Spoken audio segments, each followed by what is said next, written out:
अपना नया टॉपिक जो होगा। हमने अभी तक जितने भी वंश पढ़े हैं उसमें खिलजी वंश एक ऐसा वंश था जो आपको न चाहते हुए विवश कर देता है कि मानव की कोई वैल्यू नहीं है, देश प्रशासक अपनी प्याज है तो आपकी कोई वैल्यू नहीं रह जाती।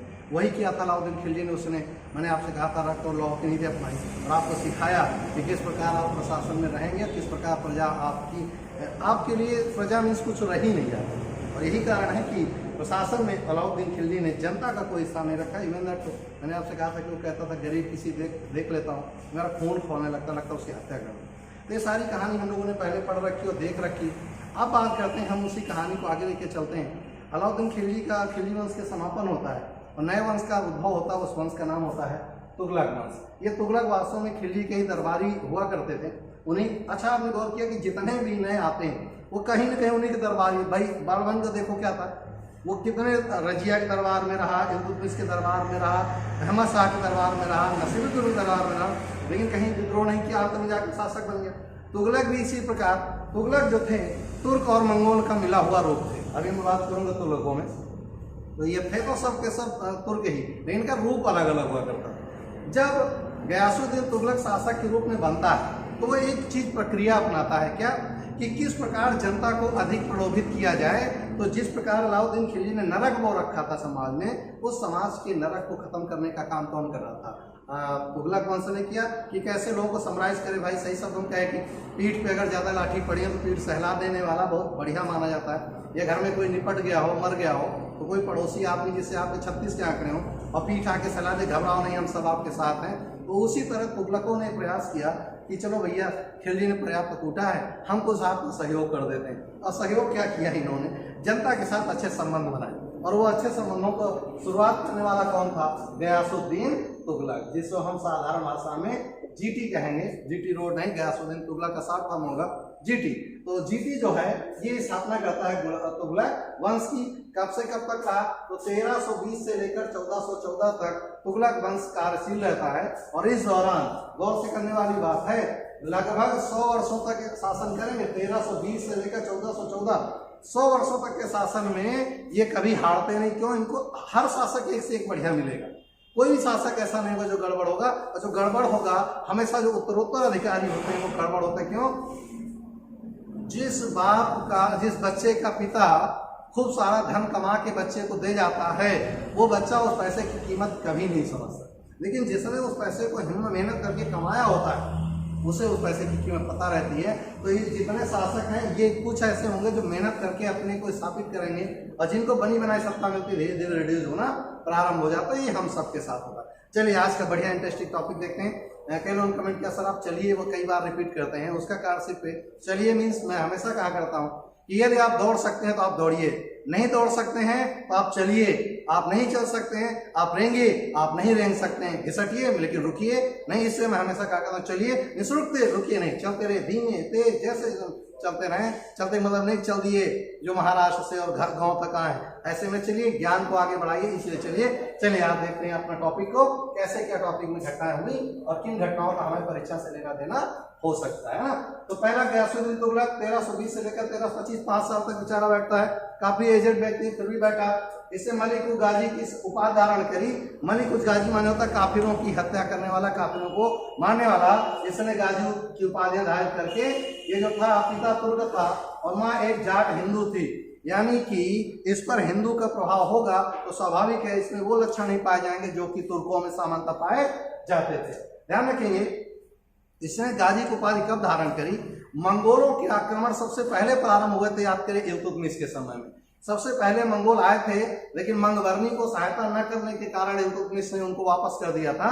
और सबसे ज्यादा आक्रमण किसके समय में होते हैं? तो गयासुद्दीन तुगलक के समय में 29 बार मंगोल आक्रमण होते हैं। और इन 29 बार में एक बार भी मंगोलों से ये हारता नहीं है। कभी उनको किसी कारण से, कभी किसी कारण से इनको भगाता रहता है। इसीलिए जब 29 बार उनको भगा देता है तो गाजी की उपाधि धारण करता है मलिक उज गाजी की, यानी कि काफिरों का दमन करने वाला। मंगोल उसके लिए काफिर ही थे, जो इस्लाम को न माने उन्हें काफिर ही कहा जाता था ना। चलिए अब बात करते हैं किसकी? तुगलकाबाद शहर की स्थापना इसने कराई और इसी तुगलकाबाद में इसकी कब्र भी यानी मकबरा भी इसी का यहीं पर बनेगा। कहाँ? तुगलकाबाद में। और अलाउद्दीन खिलजी के समय जितनी जागीरें वापस लेती, याद करिए अलाउद्दीन ने क्या कहा था? अलाउद्दीन ने कहा था कि जिसके पास पैसा बढ़ गया वही बड़ी अम्मा बनता है हर चीज में, तो पैसा रहबा नहीं करेगा, तो इसने सारी जागीरें क्या करी थी? अलाउद्दीन ने छीन ली थी, और जितनी जागीरें इसने छीनी थी इसने सब जागीरें क्या कर दी? वापस कर दी, कहा भैया ले जाओ और मौज करो। अब याद करो ये लोगों को कोटने का काम कर रहा है कि नहीं कर रहा? अलाउद्दीन खिलजी छीनता है और ये कहता है ले जाओ सब लोग एंजॉय करो, क्योंकि राजा जो होता है प्रजा का पालक होता है, उसका समाहर्ता होता है, ना कि उसका विघ्न पैदा करने वाला। यही कारण था कि तुगलक में जब गयासुद्दीन तुगलक था उसने अलाउद्दीन की दी हुई सारी जागीरें वापस कर दी। भैया जब जागीरें वापस जाएंगी तो लोगों के पास उपज बढ़ेगी, और जब उपज बढ़ेगी तो स्वाभाविक उनकी इनकम बढ़ेगी, और इनकम बढ़ेगी, आपको मैंने कहा था कि जब जब इनकम बढ़ती है तब तक आदमी ग्रामीण सभ्यता से कहाँ की ओर चल देता है? नगरीय सभ्यता की ओर, तो लोगों का ग्रोथ होना प्रारंभ हो जाता है। इसके बाद ये क्या करता है, जो टैक्स की दरें हैं उन्हें 1/5 और 1/3 करता है। मैंने आपसे कहा था टैक्स की दरें हमेशा से 2 रही हैं। क्यों भाई? जहां पर उत्पादन अधिक होगा वहां टैक्स थोड़ा ज्यादा ले लो, जहां उत्पादन कम होगा वहां टैक्स थोड़ा कम ले लो। इसका मतलब है जनता को भी खुश रहेगी और आपको भी टैक्स आराम से मिलता रहेगा। ये काम किसने किया? गयासुद्दीन तुगलक। और कितना टैक्स लिया? 1/5 से लेकर 1/3। भारत में नहर और कुआं को खुदवाने का पहला शासक कौन था? गयासुद्दीन तुगलक। रिपीट कर रहा हूं, फिरोज शाह तुगलक सबसे ज्यादा नहरें करेगा, सबसे ज्यादा कुएं करेगा, लेकिन शुरू कौन करेगा? वो गयासुद्दीन तुगलक करेगा। भारत में पहली बार नहर और कुएं खुदवाने का काम किसने किया था? गयासुद्दीन तुगलक ने। बार बार पेपर में आता है भारत में नहरों का जनक किसे कहा जाता है? तो गयासुद्दीन तुगलक को। सर्वाधिक नहरें किसके समय खोदी गई? वो था फिरोज शाह तुगलक। कभी आगे बात करेंगे। इसमें एक बार क्या हुआ कि अलाउद्दीन खिलजी ने ढेर सारा पैसा दे रखा था किसको? निजामुद्दीन औलिया को, जो दिल्ली में शासन कर रहा था। ध्यान से सुनिएगा, वो शासन कर रहा था दिल्ली में, ये वो संत था, उसे क्या मतलब था? तो उन्होंने ढेर सारा पैसा दिया था जनता की सेवा करने के लिए। कहा यह जाता है कि औलिया ने उस धन का दुरुपयोग किया। अलाउद्दीन की सत्ता वापस समाप्त होने के बाद जब गयासुद्दीन तुगलक शासक बना तो इसने औलिया को, ये बंगाल के अभियान पे था उस समय, कौन? गयासुद्दीन तुगलक बंगाल में था, तो उसने खबर भिजवाई किसको? औलिया को, कि मुझे पैसे जितने भी खिलजी वाले पैसे थे, ये धन आपको मिला था, वो पैसे वापस कर दो, जनता के हैं, वो जनता खर्चा कर दिए जाएंगे। औलिया कहता अब काहे का पैसा? अलाउद्दीन खिलजी है नहीं, अब काहे का पैसा? मैं नहीं देता। तो उसने अलाउद्दीन को खिलजी के जो जागीरें थी वापस करी थी ना, इससे कहा तुम भी अपने पैसा वापस कर दो, इसने मना कर दिया। गयासुद्दीन तुगलक एक लेटर फरमान जारी करता है और कहता है कि मेरे आने से पहले तुम दिल्ली से भाग लेना, और नहीं आते ही मैं तुम्हें छौन छोटा करने वाला हूँ। तो औलिया कहता है कि दिल्ली दूरे आज से, यानी कि निजाम साहब दिल्ली भी बहुत दूर, आते आते रास्ता तुम्हारे लिए तैयार है मरने का। अब सोचो रास्ते में वो बंगाल से जब दिल्ली आता है तो रास्ते में उसकी मृत्यु कैसे होगी? यहाँ पर 2 सवाल उठते हैं। या तो निजामुद्दीन औलिया ने इसकी हत्या करवा दी, या तो कोई ऐसा शासक था जो चाहता था कि ये पहुंचे ही नहीं और इसकी रास्ते हत्या। कैसे कह दिया निजामुद्दीन औलिया ने कि निजाम दिल्ली दूरे 80, दिल्ली भी बहुत दूर है, आइए तो सही, और रास्ते में ही इसकी मृत्यु हो जाएगी। भी कहानी आगे देखते हैं। तो ये औलिया से इसका मन मुटाव था, तो औलिया ने इसके लिए ही कहा था दिल्ली दूरे 80, यानी निजाम दिल्ली दूरे 80, साहब दिल्ली भी बहुत दूर, आइए, आते आते आपके साथ बहुत कुछ घटित होने वाला है। ये आपको कैसे पता चल गया? भाई संत थे तो आपको चाहिए था कि जो धन जनता के लिए था वो जनता पे खर्च होना चाहिए था, और अगर जनता पे खर्च नहीं हुआ तो आपको वापस राजा को कर देना चाहिए था। इसी को लेकर किसके साथ मन मुटाव था? गयासुद्दीन तुगलक के साथ। और इसी समय गयासुद्दीन तुगलक के लिए इसने कहा था दिल्ली दूरे 80, दिल्ली भी बहुत दूर, आइए, आपको बहुत कुछ मिलने वाला है। इसने क्या किया? गयासुद्दीन तुगलक ने बंगाल पे आक्रमण किया। वहां पर जो शासक शासन कर रहे थे, गंग वंश के शासक, उनसे इसका युद्ध होता है, और युद्ध में गंग वंश के शासक क्या कहते हैं? अपने आप को कहते हैं भैया लड़ाई झगड़ा बंद करो, और वापस वहां से जीत कर वापस आता है। रास्ते में एक जगह पड़ती अफगानपुर। कहां पर? अफगानपुर। अफगानपुर में इसका भतीजा था, उसका नाम था क्या? जूना खां। जूना खां वास्तव में मोहम्मद बिन तुगलक का नाम है, वास्तविक नाम। तो एक लकड़ी का बहुत बड़ा महल बनवाता है और उस लकड़ी के महल में इसको रुकने का, ठहरने का प्रबंध करता है। कहाँ? दिल्ली से थोड़ी दूर, पहले ध्यान से सुनिएगा कहानी। दिल्ली से 4 कोस दूर एक अफगानी महल बनवाया जाता है और इसको रात में रुकने के लिए कहा जाता है। ठीक, और रात में जब विश्राम कर रहा होता है, कहा जाता है हाथियों के झुंड ने आक्रमण कर दिया और महल वहीं के लकड़ी को उनके ऊपर गिर गया और राजा साहब निपट गए, यानी गयासुद्दीन तुगलक की मृत्यु हो गई। अब यहाँ एक सवाल उठता है कि जब 4 कोस रह गया था दिल्ली, तो गयासुद्दीन तुगलक को उस महल में रुकने की आवश्यकता क्या थी? नंबर 1। नंबर 2, जब 4 कोस आ गया था तो दिल्ली का शासक किस प्रकार मोहम्मद बिन तुगलक को, और यह बार बार चिल्ला रहा था कि अब तुगलक हो गया, मोहम्मद बिन तुगलक शासक, मोहम्मद बिन तुगलक शासक। ये वो कैसे जान गया कि मोहम्मद बिन तुगलक शासक होगा? यानी दोनों ही बातें भ्रांतियां पैदा करती हैं कि किस प्रकार या तो जूना खान ने पूरी रचना रची या औलिया ने रचना रची। भैया 4 कोस जगह होता है कितना सेना के लिए? चाहते तो शाम को 4 बजे से लेकर 8 बजे तक ये पहुंच जाते दिल्ली, यानी कि रास्ते में इस महल में रुकने का कोई औचित्य आई नहीं। ये क्रॉस क्वेश्चन इंटरव्यू पे आपसे पूछेगा क्या कारण था गयासुद्दीन तुगलक को वहां पर रुकने की आवश्यकता पड़ी? तो ये रचना थी किसकी? जूना खान की हत्या करने का साजिश थी। किसकी? इसी जूना खान या मोहम्मद बिन तुगलक की। और यहीं पर इसकी क्या हो जाती है? मृत्यु हो जाती है। ध्यान रखिए, उसकी मृत्यु होती है और वहीं पर अपने को शासक घोषित कर देता है मोहम्मद बिन तुगलक। क्या इंडिकेट करता है? इसके मन में कहीं ना कहीं राजा बनने के पाप पल रहा था और इसका मकबरा वहीं पर बना दिया जाता है। इस प्रकार एक अच्छे राजा की मृत्यु हो जाती है बुरे तरीके से, षड्यंत्र के द्वारा। मैंने इतिहास पढ़ाने से पहले आपसे कहा था इतिहास का प्रत्येक पेज लाश से और खूनों से सना होगा और प्रत्येक पिता पुत्र भतीजों के ही द्वारा रचित पूरा इतिहास है, जिसमें एक दूसरे की हत्या करके वो नए राज्य का उद्भव करते हैं और फिर अपना मरते हैं, फिर कोई और, जबकि उनको पता है मैंने किया है, मेरे साथ होगा, टिट फाट है, जैसा करोगे वैसा आपके साथ होगा। आप इसका बहुत बड़ा उदाहरण कहाँ से? बिंदुसार से लेकर अभी तक देखते चले आ रहे हैं, है ना। ये थी कहानी किसकी? गयासुद्दीन तुगलक की। अब बात किसकी आती है? अगला शासक बना मोहम्मद बिन तुगलक, दैट इज MBT। इसको क्या कहेंगे? MBT, मोहम्मद बिन तुगलक। ये शासक बनता है और कब से कब? ये शासक जब बना 1325 से लेकर 1351, 26 वर्ष शासन करता है। लेकिन बेचारे का दुर्भाग्य कह लीजिए या यूं कह लीजिए कि इसके साथ विडंबनाएं साथ साथ चला करती। कैसे? देखते हैं। ये दिल्ली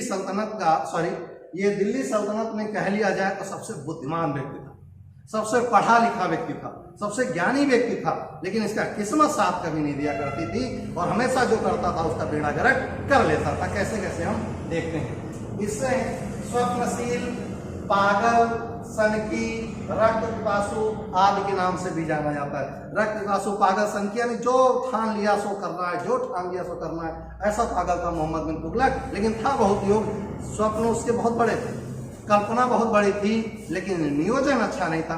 कितना ही पैसा आप सरकार के द्वारा ले लीजिए, अगर उसकी प्लानिंग अच्छी नहीं हो तो जनता तक पैसा पहुंचेगा ही नहीं। यही कहानी किसकी बनी? मोहम्मद बिन तुगलक की। हुआ क्या? इसके दरबार में 2 जैन साहित्यकार आ गए थे। एक का नाम था जिन प्रभासूरी और दूसरे का नाम था राजशेखर। तो कहेंगे सर उसकी पूरी संघर्ष बताने से पहले आप ये क्या बताने लगे? ये इसलिए जरूरी है कि इन्हीं लोगों ने, दोनों ने बताया है कि इसका शासन कैसा था। जिन प्रभासूरी कहता है कि रात को अगर सपने में उससे कोई चीज आ जाती थी, सवेरे वो महल बनाना शुरू कर देता था।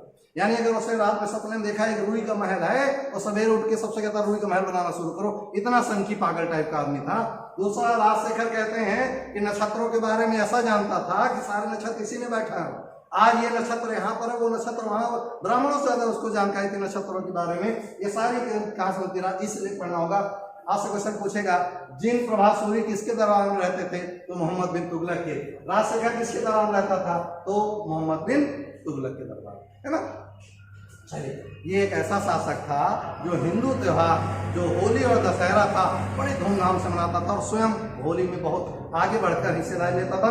कहते हैं जो मुस्लिम धर्म होता है इसमें रंगों की मनाही होती कि रंग नहीं खेलते, और ये ऐसा मोहम्मद बिन तुगलक शासक था जो सवेरे निकलता था, शाम को भांग खा पिए लोटे हुए आता था। ये ऐसा शासक था जो हिंदू त्योहारों को बड़ा बढ़ चढ़कर मनाया करता था। दूसरा, इसी के समय विजयनगर और बहमनी राज पनपे। तो सवाल है कि विजय और बहमनी राज इस समय पनपे कैसे? में अगला टॉपिक हमारा होगा। ये राज इसलिए पनपे क्योंकि इसने सोच लिया था कि अगर अभी एक अपनी राजधानी परिवर्तन करेगा, उसमें निराश हो जाता, फिर दक्षिण नहीं जाता है, तो जब दक्षिण जाएगा नहीं तो वहां के राज अपने आप को क्या कर लेंगे? भाई चोल, चेर, पांड्य जितने भी थे नीचे वे सब स्वतंत्र हो चुके थे, वहीं पर एक स्वतंत्र राज बनेगा। कौन? विजयनगर और बहमनी। क्वेश्चन पूछेगा किसके शासनकाल में विजयनगर और बहमनी राज अस्तित्व में आए? तो मोहम्मद बिन तुगलक के समय दोनों राज अस्तित्व में आए। ठीक, ये एकमात्र ऐसा शासक था उत्तर काल में जिसने हिंदू और तुर्कों को उच्च पद दिए थे। जबकि बलबन ने क्या किया था?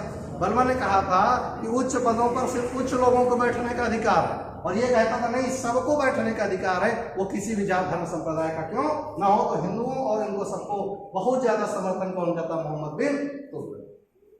अब उसकी जरा जो 4 योजनाएं हैं, उसका निर्णय तो बड़ा अच्छा था, लेकिन वो परिणाम बड़े बुरे हो गए। निर्णय क्या था, जरा एक एक करके सुनेंगे। एक राज्य हुआ करता था खुरासान। क्या हुआ करता था, खुरासान। और खुरासान को ये विजय करना चाह रहा था। ध्यान से सुनेगा, योजना उसकी पूरी नहीं थी, क्योंकि उसे पता था आज नहीं कल, कल नहीं परसों। जरा देखिए, अगर इसे भारत के मैप में इंडिकेट किया जाए, अगर हम इधर देखें तो इधर 2 राज्य हुआ करते थे, तो वो खुरासान विजय करना चाह रहा, इराक विजय करना चाह रहा, ट्रांसआक्सियन, ये कह रहा था इन सब की विजय करनी। ध्यान से सुनेगा, वो इसलिए करनी क्योंकि उसे पता था कि यहीं के रहने वाले लोगों में जब कोई सनक जाता है, वहीं आप घुस आता है, दिल्ली पे कूदता है, शासक बन जाता है, तो मैं खुद जाके वहां लड़ाई करूंगा, किसी को आने का रास्ता ही नहीं दूंगा। इसलिए इसने यहाँ पर इनसे युद्ध करने की ठानी और कहा क्या, चलो भाई सब लोग घोड़े तैयार करो, तलवार तैयार करो, भाले तैयार करो, और तैयार करके युद्ध करना है किससे, इन देशों से। लेकिन हुआ क्या, जब ये योजना उसकी, देखो मैंने पहले कहा योजना बुरी नहीं थी, लेकिन उसका नियमन गड़बड़ हो गया। जब यहाँ पर ये शासन यहाँ के लिए ये गया, यहाँ के राजाओं ने कहा तुम्हें समस्या क्या है यार, तुम युद्ध क्यों करना चाह रहे हो। तो उसने कहा कि क्योंकि तुम आक्रमण करोगे, तो बोले संधि पत्र लिखवा लो, हम तुम्हारे पर आक्रमण नहीं करेंगे।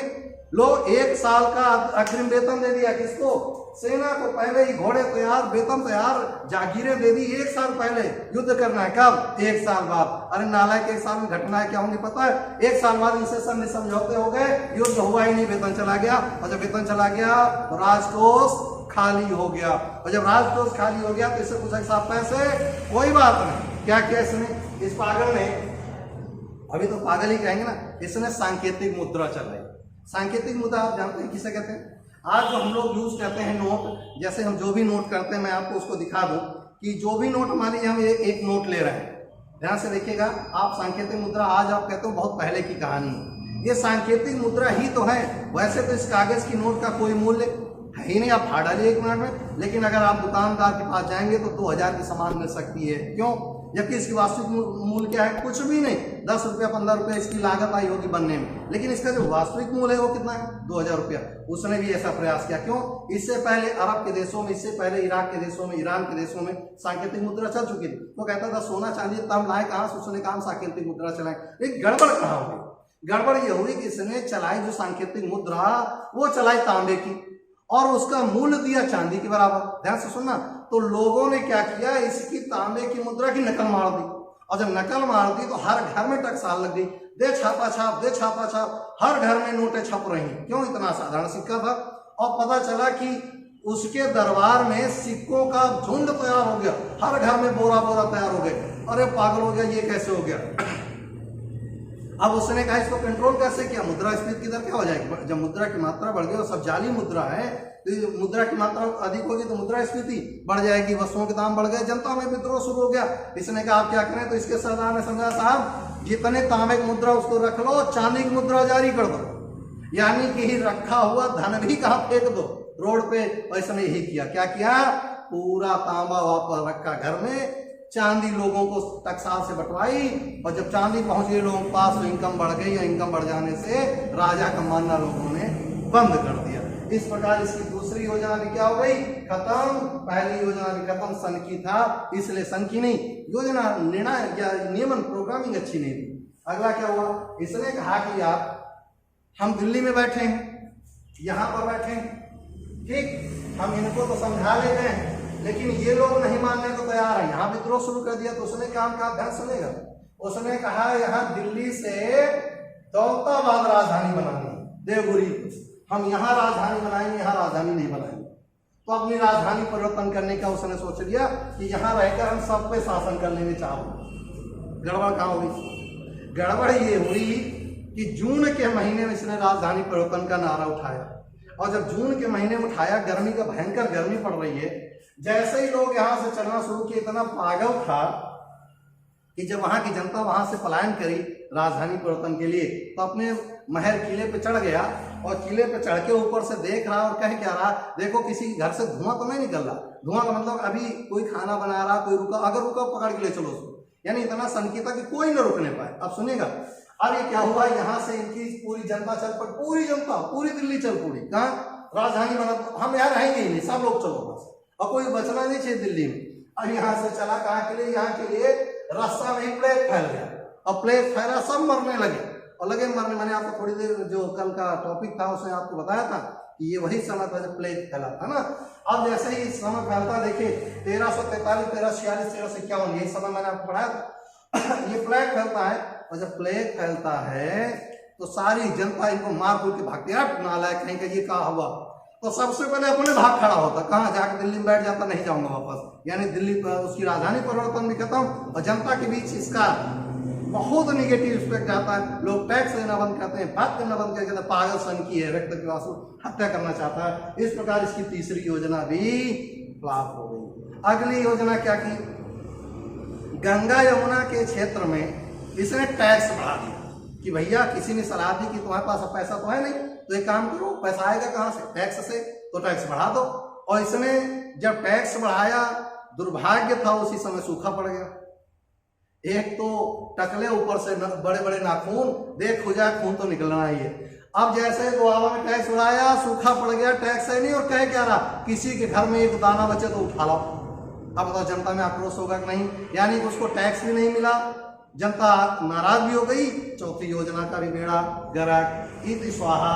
इसकी चारों योजनाएं, जो योजनाएं सकारात्मक थी, लेकिन सबका प्रभाव क्या पड़ा?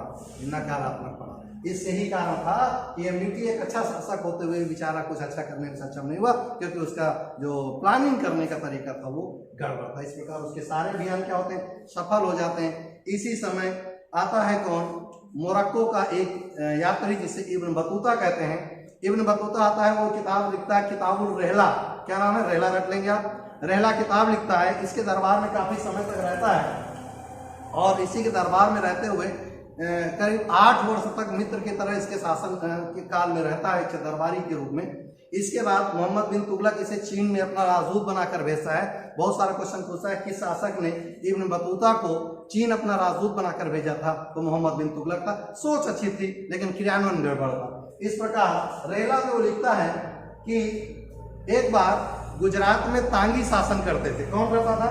तांगी नामक शासक शासन करते थे। उन्होंने अपने आप को स्वतंत्र घोषित कर लिया, और स्वतंत्र घोषित करने के कारण ये अपने आप से कहने लगा कि इसके ऊपर आक्रमण करना।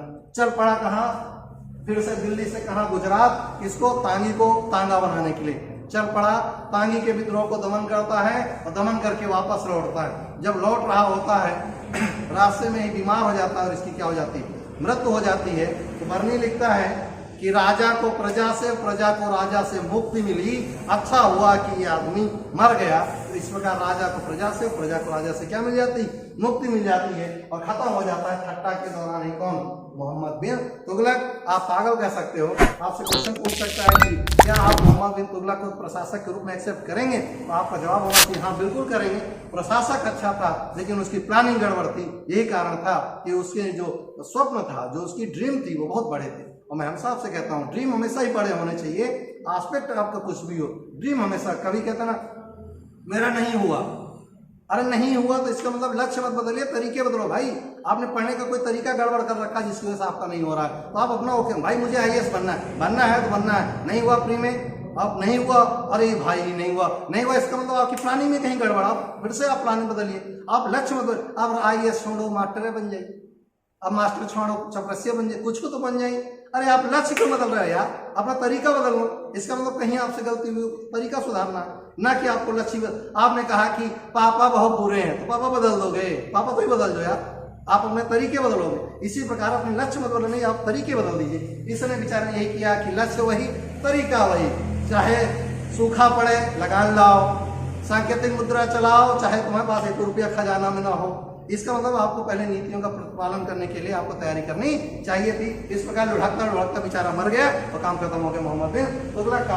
अगला शासक जो आएगा बड़ा स्टैंडर्ड शासक होगा, और उस शासक का नाम है फिरोज शाह तुगलक। हैंडसम टाइप का आदमी ये जो था मोहम्मद बिन तुगलक, ये मोहम्मद बिन तुगलक के चाचा का लड़का था। चाचा थे रज्जब, ये रज्जब का लड़का था कौन? फिरोज शाह तुगलक, क्योंकि इसका कोई ऐसा लड़का नहीं था जो आगे शासन चला सके। पहला शासक के रूप में कौन आता? फिरोज शाह तुगलक। हम कहेंगे वास्तव में एक आदर्श शासक था। इसकी कभी किसी से कोई बैर मनुष्य नहीं रहा और हमेशा प्रोग्रेस की बात करता रहा, लोगों को समेटना, लोगों के साथ मिलना। हाँ, संघर्ष जहाँ होंगे वहां दबाना तो पड़ेगा ही। घर में ही अगर हमारा भाई कोई गलत करता है तो पिताजी तो दो चार तो पढ़ने की संभावना रहती ही रहती है ना, सुधारने के लिए, ना कि बिगाड़ने के लिए। उसी प्रकार फिरोज शाह तुगलक 1351 में आता है, 1388 तक, यानी काफी समय 40 वर्ष तक शासन करता है। और इसका शासन बड़ा अच्छा होगा, 37 वर्ष शासन करेगा, जितने भी समय करेगा, 51 से लेकर 90 मान लीजिए, तो 40 साल तो लगभग 38 साल 40 साल शासन करेगा कौन? फिरोज शाह तुगलक। देखते हैं इसकी इंटरेस्टिंग कहानी कहाँ से क्या बनी।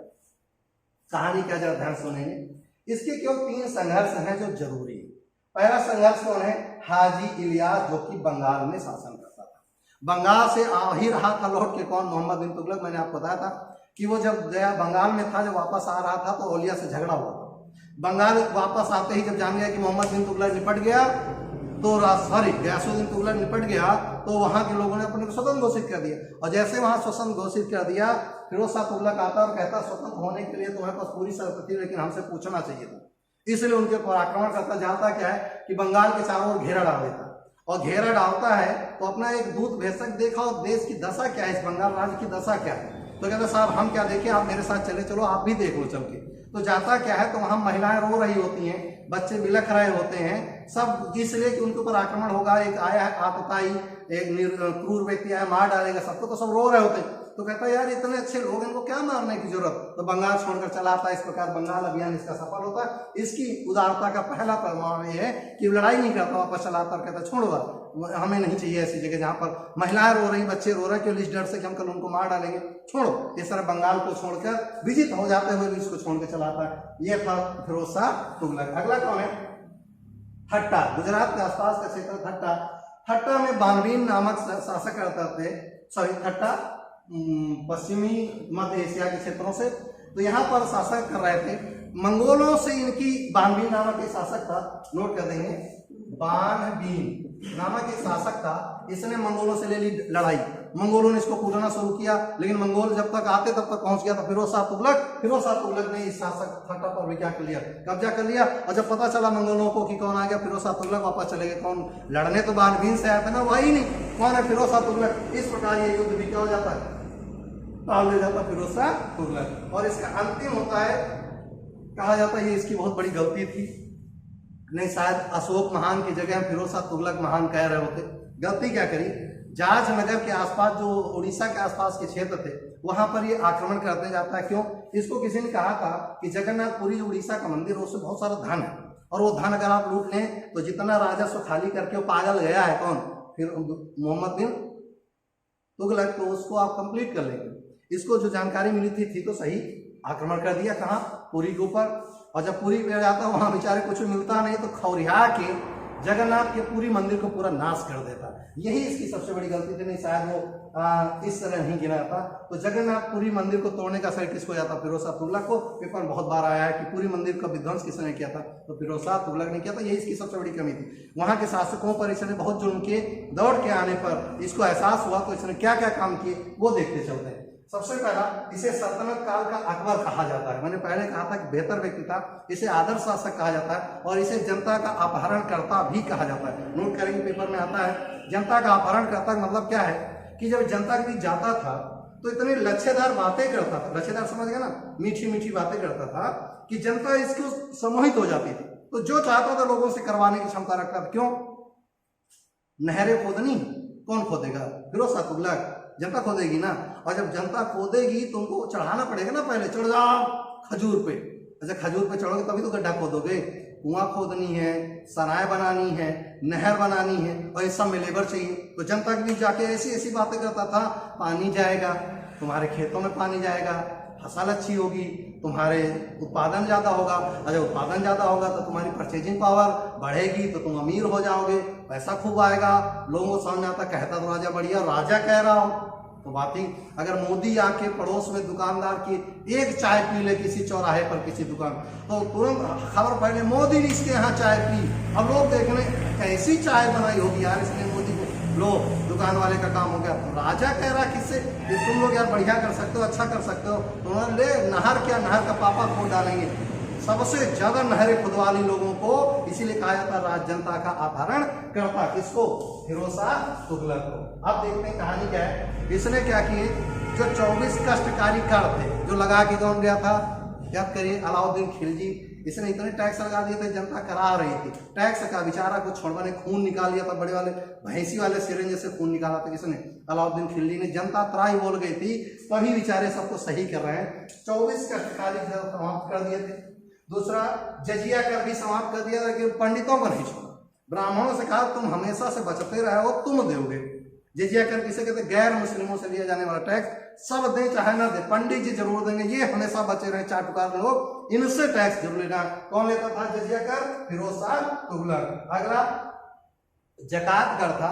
जकात कर एक ऐसा कर होता है जिसमें मुसलमान अपनी कुल आय का 2.5% हर वर्ष दान करेंगे। मैंने आपको पढ़ाया था कि 5 बार नमाज करना, 1 बार हज की यात्रा करना, ये सब उनका था। तो उसी में जकात शब्द होता है कि 2.5% अपनी आय का खर्चा करना है। इसके बाद खराज होता है, उपज कर होता है। खराज, खुम्स और खराज ध्यान रखिएगा। खराज जैसे मान लो आपने उत्पादन किया, गेहूं उत्पादन किया, तो अपनी कुल उपज का 1/3 या 33% भाग आपको राजा को देना होगा। इसके बाद खुम्स होता था चोरी या लूट का धन। लूट का मतलब राजा ने कहीं आक्रमण किया, किसी राज को जीता, ढेर सारा धन लेकर आएगा। इसी बंटवारे को लेकर याद करिए अलाउद्दीन खिलजी का युद्ध हुआ था ना, जिसमें कहा था 1/4 4/5। 1/5 राजा रखता था और 4/5 सेना को दिया जाता था। किसके समय? फिरोज शाह तुगलक के समय में। तो इसे खुम्स कहते थे, लूट का धन। इसके बाद हक ए सर्व, यानी सिंचाई विभाग में जो टैक्स था उसी ने लगाया था, कितना? 10%। और दीवाने बंदागन, यानी कि सही शब्दों में कहा जाए तो जो गुलाम होते थे उनका एक विभाग बनाया था उसने, दीवाने बंदागन, गुलामों का। और आपको जान के हैरानी होगी, 1,80,000 गुलाम रखता था। कौन? फिरोज शाह तुगलक। सोचो, 1,80,000 गुलाम थे उसके। सर्वाधिक गुलाम किसके समय में थे? फिरोज शाह तुगलक के समय में सर्वाधिक गुलाम। इसीलिए कहता है गुलामों के बीच ही रहा करता था। अगला, दीवाने इस्तेहार, जिसमें पेंशन विभाग की स्थापना करी थी। हम सरकारी लोगों की चली गई है ना, हम लोग मांग करते भैया पेंशन दे दो, बुढ़ापा में कौन रोटी देगा, तब तो हम तुम्हें पढ़ा भी ना पाया करेंगे भाई, बूढ़े हो जाएंगे, बोल नहीं पाएंगे, हिलेंगे डुलेंगे, अभी तो तुम लोग खूब सारा पैसा देते, फिर कौन देगा भाई। इसका मिस हो गया। पेंशन विभाग की स्थापना किसने करी थी? फिरोज शाह तुगलक ने। बढ़िया आदमी था, अच्छा होता कि 5-6 साल अभी बन जाता शासक, हमें पेंशन लगा ले, फिर चला। अगला, दारुल सफा, इसे खैराती अस्पताल कहा जाता था। यानी कि आज से हमारे समय में जो PSC होते हैं, पब्लिक हेल्थ सेंटर, जो छोटे छोटे प्राथमिक स्वास्थ्य केंद्र होते हैं, इन्हीं का रूप शुरू करने का सही किसको था? फिरोज शाह तुगलक। आपको पता भी नहीं होगा, ये सारे अस्पताल शुरू किए थे फिरोज शाह तुगलक ने, जिन्हें आज सरकारी अस्पताल कहते हो। इनका जो जनक है फिरोज शाह तुगलक था। तो आगे इसके बिंदु एक एक करके और देखते हैं। अब बात करते हैं इसकी कुछ बातों की। जैसे इसने कुछ नए शहर बसाए थे, जैसे फतेहाबाद, फिरोजाबाद, जौनपुर। आप कहेंगे जौनपुर तो जौना खान किया था? हाँ, बिल्कुल बनाया गया था। इसे हुसैन शाह सरकी के समय डेवलप किया गया था, लेकिन इसे बसाएगा मलिक सरवर, जो कि एक हिजड़ा था। वही बात करते हैं उसके बारे में। फिरोज शाह कोटला, जो दिल्ली के पास एक मैदान है, फिरोज शाह कोटला, आप सुनते होंगे, वहां पर एक किले का निर्माण किसने कराया था? फिरोज शाह तुगलक ने। इसी ने भारत में नहरों का जाल और कुओं का जाल बिछा था। मैंने आपसे कहा था कि इसने लोगों की तरफ पोट रखा था कि सब काम करने को तैयार हो जाते थे। नहर और जाल का कुआं बना दिया था किसने? फिरोज शाह तुगलक ने। इसने एक अच्छा काम किया, चाहे बुरा काम कह लीजिए।